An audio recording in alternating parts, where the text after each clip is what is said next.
Halo semua, karena belakangan ini banyak teman-teman yang bertanya tentang perdebatan unitarian dan trinitarian, jadi pada video ini saya akan menjelaskan apa yang sebenarnya diperdebatkan dan bagaimana pandangan saya supaya teman-teman tidak bingung lagi. Oke, kita mulai aja ya.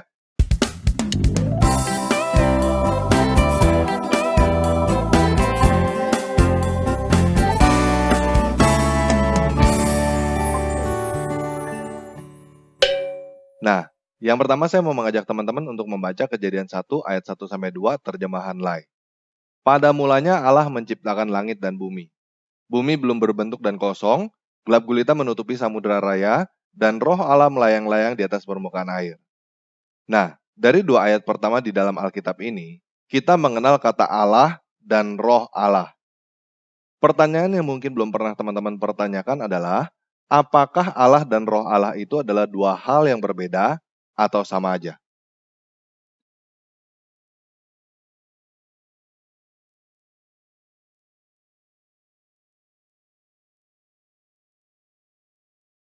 Yuk, sekarang kita buang kata Allah, supaya teman-teman tidak membacanya dengan sudut pandang agama tetangga, yang Tuhannya hanyalah sebuah zat entah di mana, yang menurunkan ayat turun gedebuk dari langit untuk memuaskan keinginan nabinya. Kita membacanya dengan kata yang memang seharusnya digunakan di situ, yaitu kata dewata. Elohim itu adalah bentuk jamak dari El, seperti dewata adalah bentuk jamak dari dewa. Baik El maupun dewa mempunyai arti sesuatu yang dianggap mempunyai kekuatan atau sesuatu yang sangat dipuja. Oke? Jadi Kejadian 1 ayat 1-2 kita baca seperti ini. Pada mulanya dewata menciptakan langit dan bumi. Bumi belum berbentuk dan kosong, gelap gulita menutupi samudera raya, dan roh dewata melayang-layang di atas permukaan air. Kejadian 1 ayat 3, berfirmanlah dewata, jadilah terang, lalu terang itu jadi. Nah, Yohanes 1 menjelaskan seperti ini. Pada mulanya adalah firman, dan firman itu bersama-sama dengan dewa, dan firman itu adalah dewa. Ia pada mulanya bersama-sama dengan dewa. Segala sesuatu dijadikan oleh dia, oleh firman maksudnya, dan tanpa dia tidak ada satupun yang telah jadi dari segala yang dijadikan. Firman itu artinya adalah perkataan ya guys. Jadi, segala sesuatu dijadikan oleh sang perkataan dewa. Dan sekarang kita mengetahui ada dewata, ada roh dewata, dan ada perkataan dewata. Nah, sampai di sini, tentu teman-teman bisa mengerti bahwa ini adalah pengertian Tritunggal yang pertama. Sang dewata, roh dewata, dan perkataan dewata adalah tiga hal yang berbeda, namun ketiganya itu satu. Bisa dibedakan, tapi tidak bisa dipisahkan. Ini analoginya seperti kamu, roh kamu, dan perkataan kamu. Bisa dibedakan, tetapi tidak bisa dipisahkan. Kalau kamu tidak punya roh, berarti kamu jenazah. Kalau kamu hanya punya roh doang, berarti kamu adalah hantu. Kalau orang mendengarkan perkataan kamu, berarti orang itu mendengarkan kamu. Karena kamu, roh kamu, dan perkataan kamu adalah satu. Bagaimana bila sang dewata itu tidak punya perkataan? Kalau sang dewata itu tidak punya perkataan, maka sang dewata itu bisu dan tidak ada apapun yang diciptakan.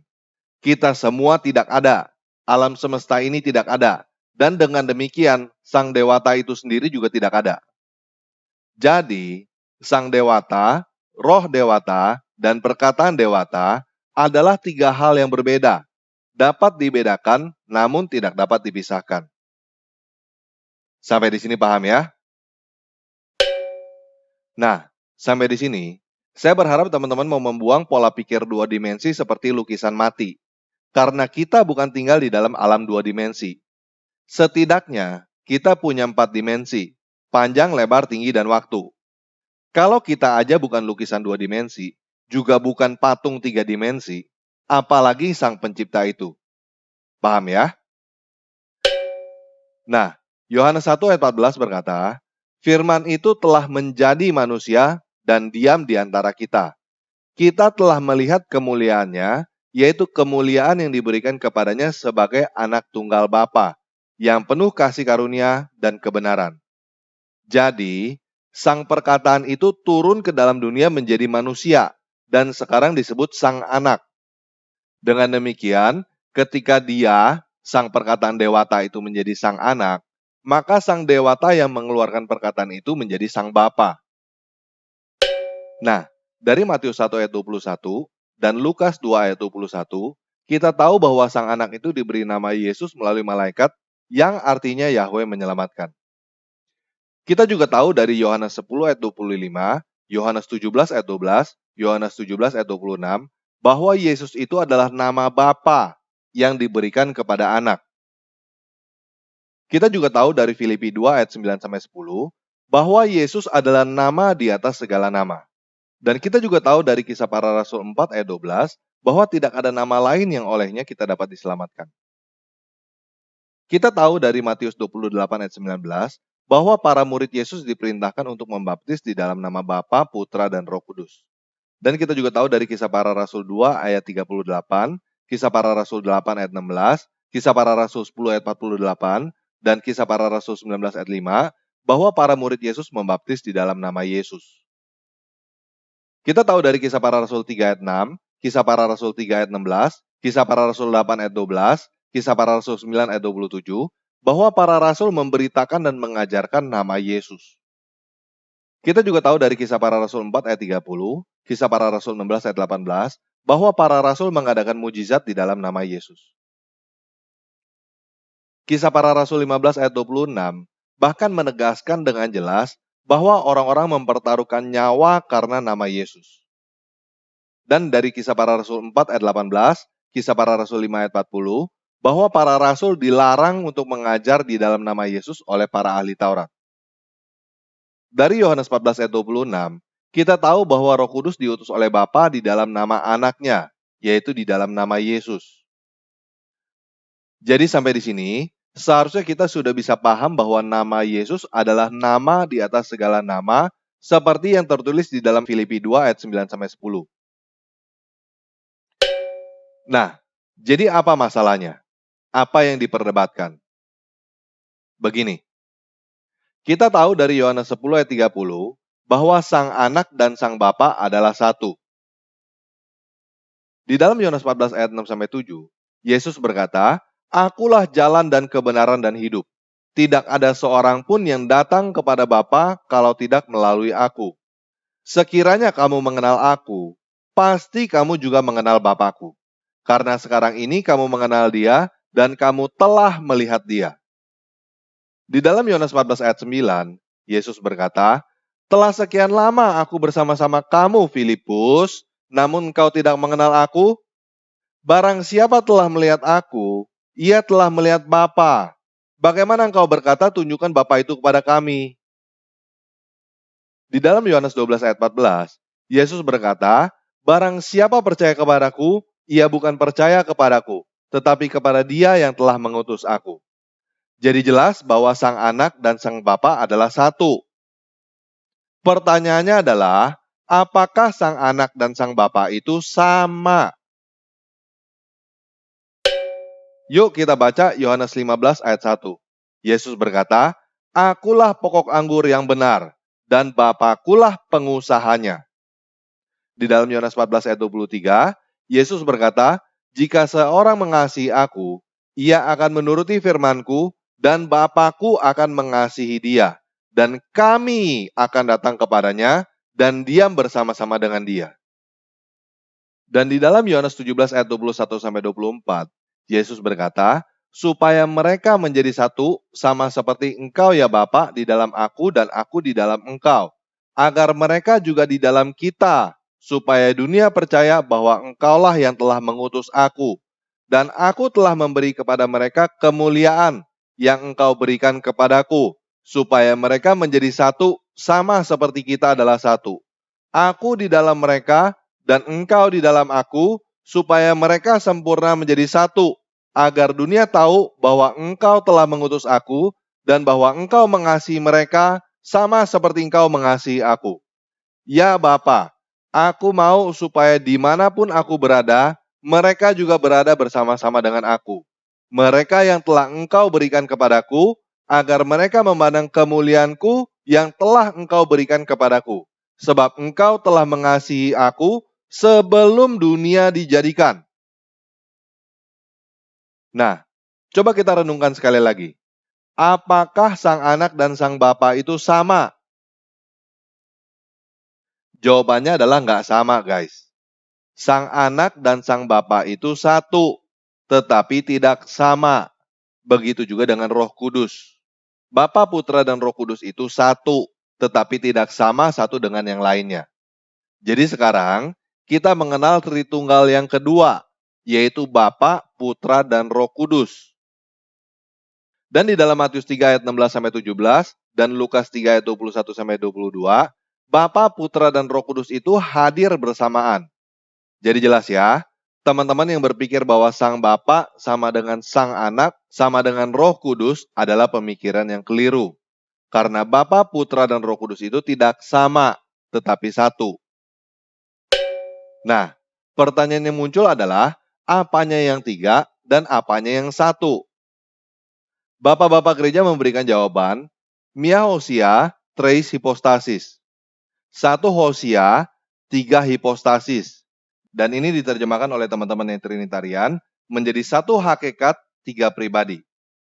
Nah, sampai di sini timbul lagi pertanyaan, apa itu hakikat? Apa itu pribadi yang dimaksud? Apakah Bapa, Putra, dan Roh Kudus itu adalah tiga pribadi yang real? Atau Bapa, Putra, dan Roh Kudus itu cuma sekedar penampakan dari satu pribadi? Inilah yang diperdebatkan panjang lebar belakangan ini. Teman-teman yang Trinitarian biasanya menjelaskan tiga pribadi satu hakikat dengan analogi seperti ini. Budi, Joko, dan Tono adalah tiga pribadi, namun mereka semua satu hakikat, yaitu manusia. Nah, analogi inilah yang ditolak oleh teman-teman yang non-Trinitarian. Karena analogi tersebut adalah analogi triteis, analogi tiga Allah atau tiga dewa serangkai. Apalagi banyak teman-teman yang berkata, Allah Bapa, Allah Anak, Allah Roh Kudus. Padahal di dalam Alkitab tidak ada kata Allah Anak dan Allah Roh Kudus.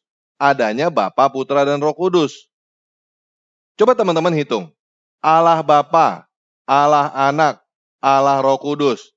Ada berapa kali kata Allah disebut? Ada tiga, guys. Bagaimana teman-teman yang Trinitarian bisa berkata satu Allah? Lagian, coba teman-teman yang menggunakan analogi Budi, Joko, dan Tono, jelaskan Yohanes 10 ayat 38. Bagaimana caranya Budi di dalam Joko dan Joko di dalam Budi?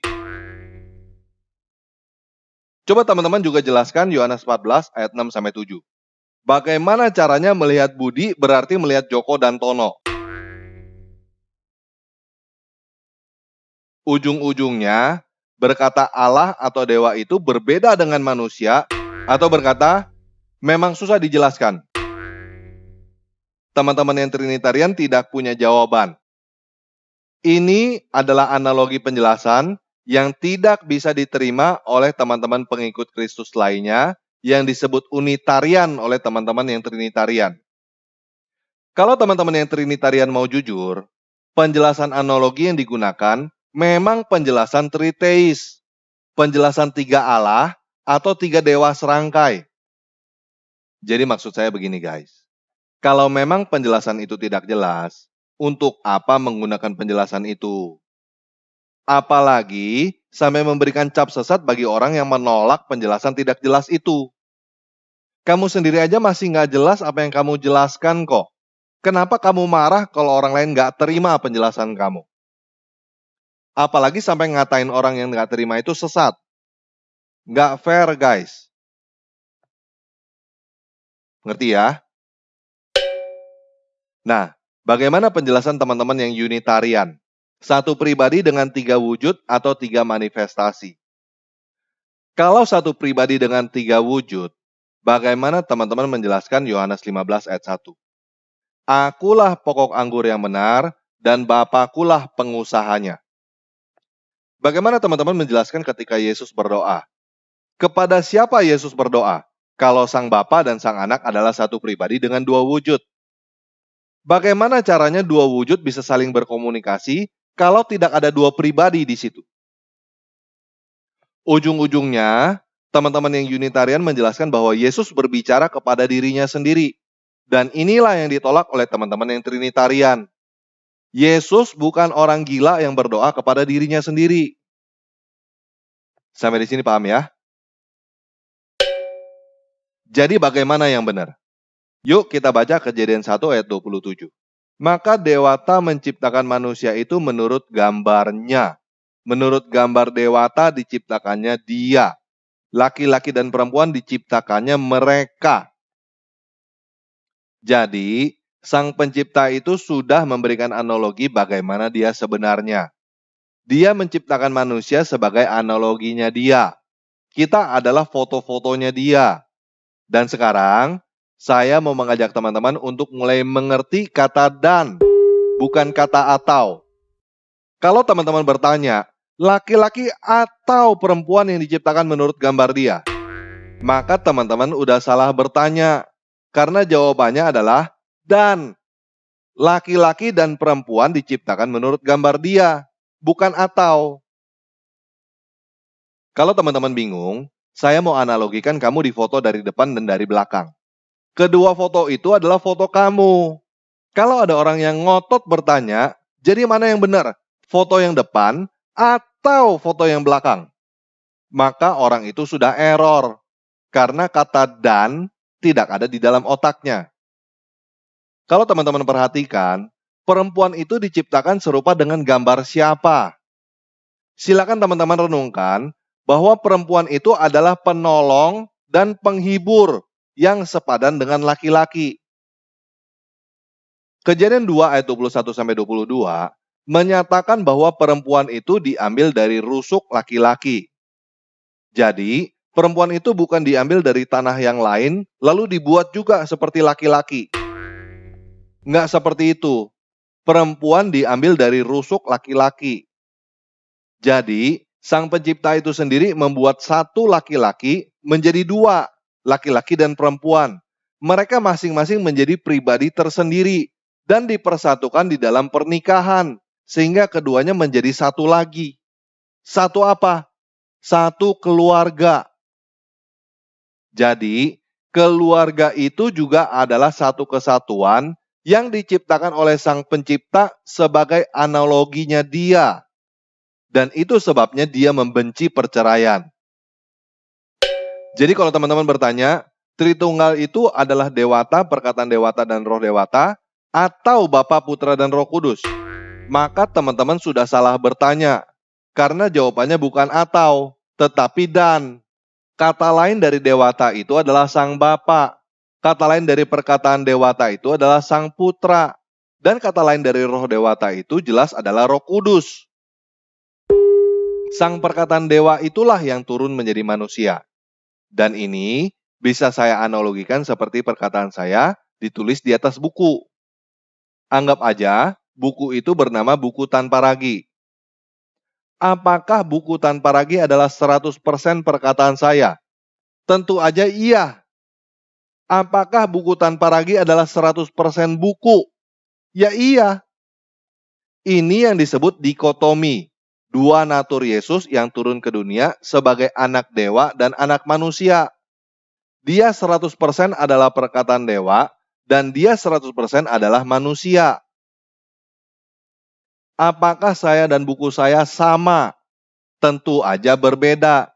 Saya manusia, buku saya itu adalah buku. Tetapi saya dan buku saya itu satu. Ketika kamu membaca buku saya, kamu membaca saya. Apakah ketika kamu membakar buku saya, kamu membakar saya? Bisa dibilang begitu, bisa juga dibilang enggak. Kalau kamu bakar buku saya, yang hangus ya buku saya. Sayanya enggak hangus. Namun dengan demikian, kamu bisa dianggap sudah membakar saya juga. Begitu juga ketika sang anak itu mati disalibkan. Apakah sang bapa juga mati disalibkan? Yang mati disalibkan itu adalah sang perkataan dewa yang ditulis di atas daging manusia. Namun, penyaliban perkataan dewa itu bisa dianggap menyalibkan dewa itu juga.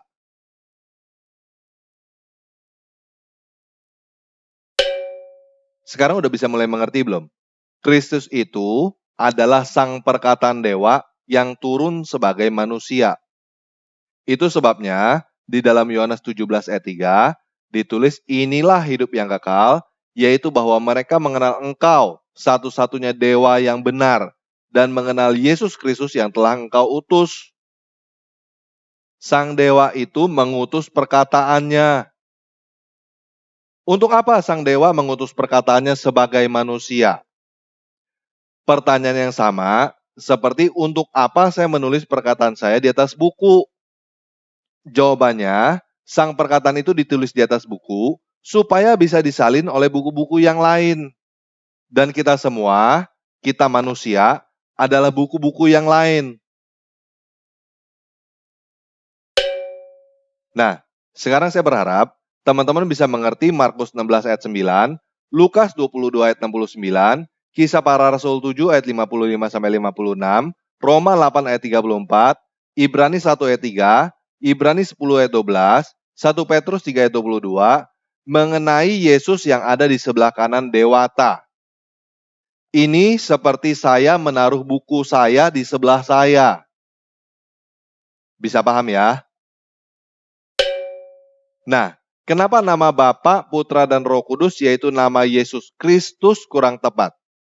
Karena Kristus adalah gelar untuk Sang Putra, bukan gelar Sang Bapa, bukan gelar Roh Kudus. Seperti jika ada orang yang berkata, buku tanpa ragi adalah bestseller, maka agak kurang tepat kalau dikatakan bahwa saya adalah bestseller. Karena yang bestseller adalah buku saya, bukan sayanya. Bisa paham ya? Nah, untuk menutup penjelasan tentang hal ini, saya berharap teman-teman bisa paham bahwa semua perumpamaan tentang pernikahan di dalam Alkitab selalu dengan sang anak, bukan sang bapa. Kita semua mendapat bagian di dalam daging dan darah sang anak, supaya kita menjadi satu dengan sang anak, seperti analogi suami dengan istri. Jadi, yang menjadi suami jemaat adalah sang anak itu. Kita semua adalah buku-buku. Kita bisanya melihat, mengerti, dan menyalin buku tunggal Sang Pencipta itu. Tetapi kita tidak bisa melihat Sang Pencipta itu sendiri. Kita tidak bisa menjadi satu dengan Sang Pencipta. Namun kita bisa menjadi satu dengan buku tunggal Sang Pencipta itu. Ketika kita sebagai buku menjadi satu dalam ikatan pernikahan dengan buku tunggal Sang Pencipta itu, kita sudah menjadi satu keluarga dengan Sang Pencipta itu sendiri. Bisa paham ya? Nah, kalau teman-teman bertanya kepada saya, apakah menjadi seorang Kristen harus mengerti semua ini? Saya akan menjawab tidak. Mungkin ada orang yang cukup mengerti sampai Yesus adalah segalanya bagiku. Menurut saya, ini cukup. Karena memang seperti itu adanya. Suami adalah segalanya bagi istri. Namun mungkin ada orang yang bisa mengenal semua keluarga suaminya. Kenapa enggak? Ada yang berkata, menikah dengan seseorang berarti menikah dengan keluarganya. Ada yang mengerti, ada yang enggak mengerti. Ada yang setuju, ada yang enggak setuju. Jadi bahan diskusi oke. Jadi bahan perdebatan juga masih oke. Tetapi kalau harus sampai sesat-sesatan, pukul-pukulan, bahkan bunuh-bunuhan karena hal seperti ini, enggak banget lah. Karena pada intinya, yang penting kita semua menjadi satu dengan Yesus Kristus, dengan menerima Dia sebagai satu-satunya penguasa dan juru selamat kita. Yesus yang mana? Yesus yang sudah membayar mas kawin dengan darahnya yang mahal di atas kayu salib. Oke? Paham ya? Sekian video kali ini. Yesus Kristus penguasa kita, mengasihi kita semua.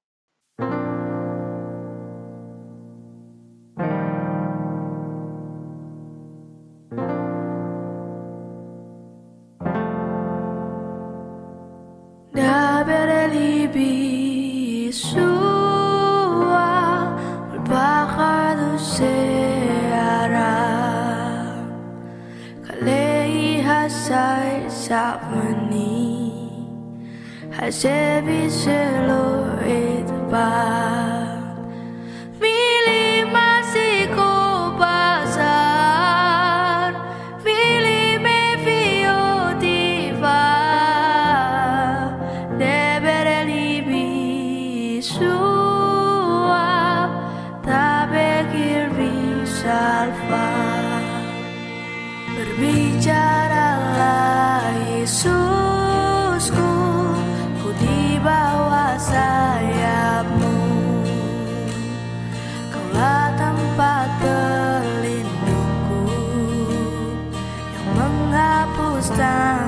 tangisku. Kata yang beri kesembuhan, kata belas kasihan-Mu. Bicaralah Yesusku, padamu ada damai.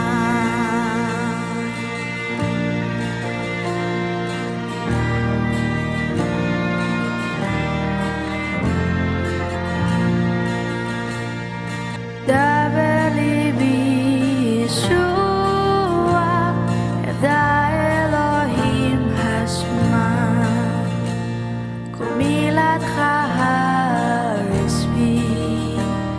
azevotili mutka. Milim sekum rabakoa, milim setidut baos. Da berelibi Yeshua, tab khalis tun maus. Berbicaralah Yesusku dengan suara lembut.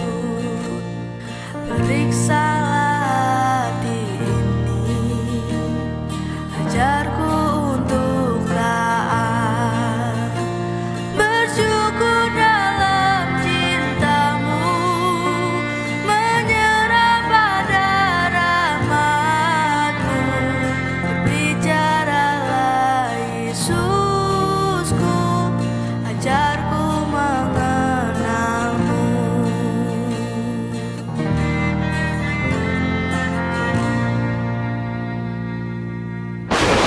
Bicaralah Yesusku,